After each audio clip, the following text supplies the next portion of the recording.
I want to tell you a little story about how I met and became very good friends with the Irvin family, Steve Irvin. I was called one day to go up to the Australia Zoo because they had a bit of a problem. It seems Australia Zoo is the front yard of the Irvin family house. Steve walks out at 4:30 every day with Bindi, and they would walk around and have a look and talk to the crocodiles. Literally talk to the crocodiles. And Bindi loved this, and she would run ahead and she knew the route. But one day they walked around and they found all the gates of the crocodile pens open. What Steve found out was somebody on the team at Australia Zoo was using marijuana, and decided that it was better for the crocodiles to be out than in a captured environment.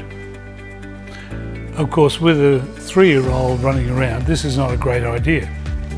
So Steve and Terry called me and asked me to come up and do something and talk about drugs to the staff. And that's what I did. And as I mentioned earlier on, I did a 500 staff in the crocatorium, and I leapt around and I became Steve Irvin for the day. You're saying crikey a lot. But one of the interesting things was we drug tested everybody in the company. And it was a long couple of days. We tested everybody because Steve didn't actually know what was happening and who was doing what. So we went through and we found out there was quite a bit of marijuana because they're a very young group, which we eliminated, by the way. But then I asked for him to put his whole crew, including himself and Terry, through the drug testing process, which he agreed to. And I will say that he and Terry were the first people to actually be drug tested.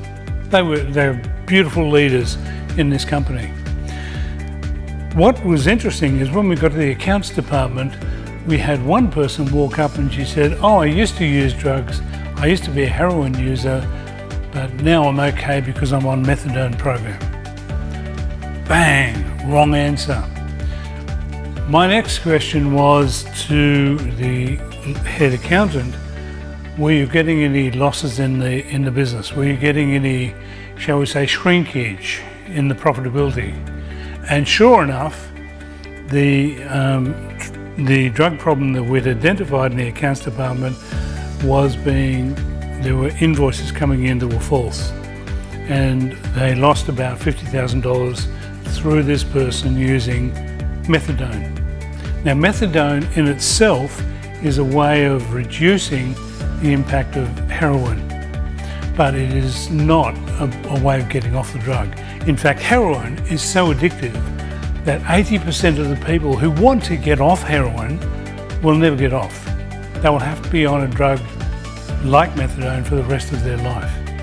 That is the big problem that we found on the roads recently when the family of the Falcott family were killed by a person coming home from the methadone program. Ever since we introduced the Australia Zoo program, that team of people, beautiful young people, have been as clean as a whistle. They have embraced this program and they have set the standard for all theme parks in Queensland.